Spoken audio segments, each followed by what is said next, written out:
Okay, let's take about 10 seconds to talk about this fire, guys, only because I think fire is so important. As you saw, I started with a base of just paper birch bark that I grabbed off a dropped birch not too far away from here, probably 100 yards away. And I got a good wad of that and put it in the bottom. And I put some dry sticks on top of that and then some wet pine. And you can see this wet pine laying here, and that's the pine I split the other day when I was making a video, and it was laying out in the rain. It's all soaking wet. And I split it down a little bit further than what I had it split so I could get to some of the drier parts on the inside, and it's still soaking wet. It's not burning very good. So I've got another layer of dry on top of that that's catching right now, and I'm hoping it'll burn down into that pine and get that pine going pretty soon. But all I'm doing is just making a sustainable fire here. Everything's pretty wet. I've grabbed stuff up in the air off trees that's dry, but everything else was pretty wet, including that birch bark. It was soaking wet, but birch bark has so many oils in it, it'll burn whether it's wet or not. Morning, I'm Dave Canterbury with Wilderness Outfitters, home of the Pathfinder School. Been sitting in front of this fire. I got it reduced down to coals now. I've unfortunately been on the phone with a couple different people this morning already, so that took up a lot of time. A couple of them were overseas. But to that end, what I wanted to do today was, I have a buddy of mine on my Facebook wall, on my fan page, named Ken, and he bought a Ben Pearson recurve bow at a rummage sale, common man kit. I think he paid like 20 bucks for it. I guarantee you that thing will shoot for the rest of his life, and probably his kids too. But it didn't have a bowstring on it. So he was asking about bowstrings and how to get a bowstring for this bow on the wall, and I told him that I would make him one. And to that end, I thought what I would do today is I would shoot a little video on how to make a Flemish bowstring. I had done a video on it a long time ago that's since been taken off of YouTube that I shot actually in my office. So I wanted to go ahead and shoot one outdoors today. The one I made on that video is made out of artificial sinew, and you can use that to make a bowstring. But I'm going to go ahead and make this one out of multicolored Fast Flight and make him a camouflage bowstring for his new bow that he got. And Ken, if you're watching this, the string's for you. I'll pop it in the mail for you on Monday.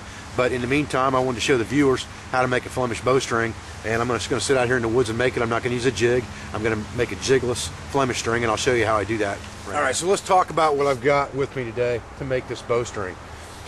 I've got 3 different colors of Fast Flight string. I've got green, brown, and tan. This is what colors I'm going to use. And then I've got a serving jig here that is black, and we'll talk about that later on down the line.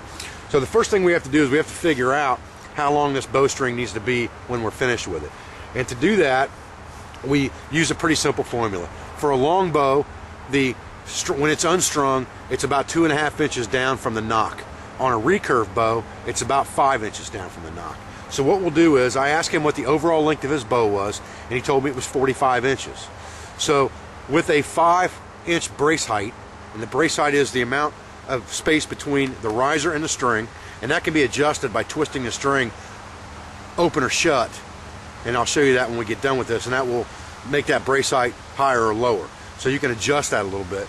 So I'll take 5 inches off of that, and that would mean that he needs a 40-inch bowstring when it's finished. Now, I've got to take into account that I need loops on both ends, so I like to add about 5 inches on each end for loop, and I'll talk about that while I'm making the string. So that would mean that I need to make 50-inch strings to start out with. Now, I don't really have a measuring device with me in the field, but there's a lot of expedient ways to do that. And one thing that I've done on my machete here that we're going to talk about real fast, because I didn't talk about this the other day when I was talking about mods.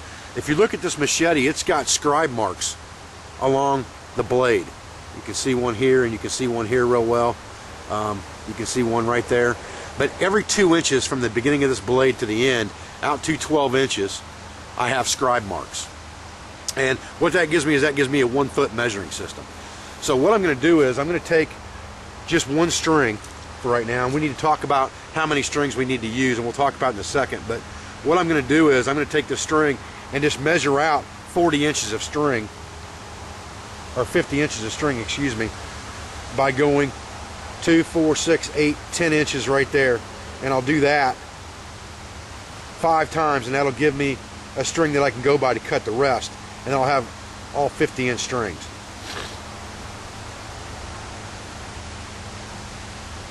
I lost my train of thought thinking about what I was going to say next. So there's 1, 2, 3, 4, 5. That should give me a string that is 50 inches long.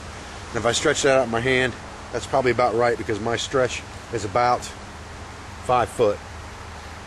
And I'll just take this and put it on the edge of my machete here on my Scandinavian grind and cut it off real quick. And then I'll make every other string the same length as this beginning string, and I'll use that for my measuring device from then on. Now, let's talk about how many strings we're going to use, or how many strands our bowstring is going to be. The way you figure that out is an easy rule of thumb, and it'll be a little bit heavier than it needs to be with this way, but it's a good rule of thumb.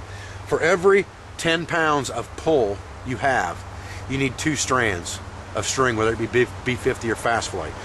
His bow is 45 pounds.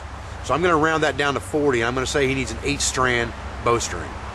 So I'm going to make 8 strands of bowstring. Now, because this is a Flemish string, I need 2 different sides, and I want to make this a camouflage string for him. So what I'm going to do is I'm going to cut 3 out of this green.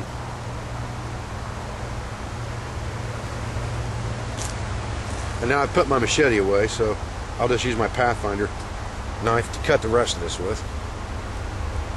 And if they're a little bit long, it doesn't matter. So I'm going to make 3 this length, and then I'll get back to you.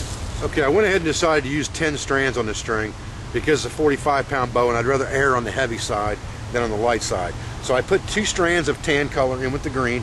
So I've got 5 strands here. Now this is one side of my Flemish string. So now what I'm going to do is I'm going to set this aside for the moment. I'm going to get my other side done. I'll use that to measure real quick with. And I'm going to use this. I'm going to use 3 strands of this dark brown color for this to begin with. And I'll just use this same string again to measure with, just like I did the first time. Except I want to keep it separated from it because it's not going to be attached to this string yet.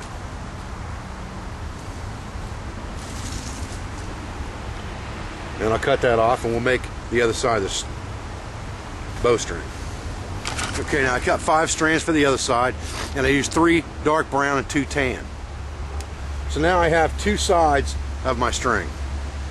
I have one that's brown and one that's green, and it's important with this that you make them at least 2 different colors somewhat so that you can distinguish them when you're doing this.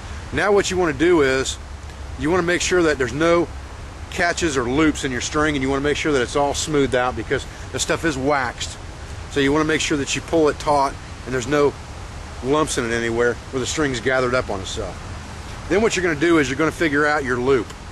And what I'll do with my loop, because I made this 5 inches longer on each end, I'll go down about a knuckles length, and then I'll go down just a little bit more, maybe about an inch. All right, and that's where I'm going to start to make my string. Okay, so to start out, what I'm going to do is I'm just going to take this string and roll it toward me, and I'm going to roll both halves of it toward me, just like I would with cordage. All right, and this is what I end up with. And what I'm going to do is I'm going to turn it toward me and push it away. Turn it toward me and push it away. And I'm going to count how many times I do that. So that's 2, 3, 4, 5, 6, 7, 8, and I'll get back to you here in just a minute. All right, so I did that 30 times, and this is what I've got now. I've got a piece of cordage twisted in here, just like this. And this is going to be my loop. So I'm going to look at this and make sure that loop's big enough to go around where I want it to go on my bow. Now, one of these loops you want to fit snug around your nock. The other loop you want bigger so it will slide down the limb when you unstring the bow. So this is going to be my bottom loop. So now what I'm ready to do is I'm ready to turn this over and make my loop, or create my loop. And the way you do that is you bring that thing over on itself and double it over and get a bite in it. And you make sure that your colors are opposite. So now I've got the brown with the green and the green with the brown over here. And I'm going to do the same thing again with the cordage method. Okay, just like I did before. I'm going to roll both of these toward me on my leg. And one at a time I'm going to twist them down. Toward me and away, all the way down one side. Just like this. When I get that tag all the way down, and I want to run that tag all the way down to that cord, and then I'll get back to you. Alright, so when I'm done with that, I have one piece of cordage right here, and I have the other 2 tags hanging out of my loop, and I need to do the same thing on that side and make it solid just like this one. And to do that, I do the same exact thing. I'll roll both of these pieces toward me again, just to get them tightened up. And it's important that you don't just make this like cordage and just twist it down and let it roll up itself, really. It's kind of important that you actually twist this stuff down by hand, because it makes it tighter, and it just makes a lot better looking bowstring when you're done.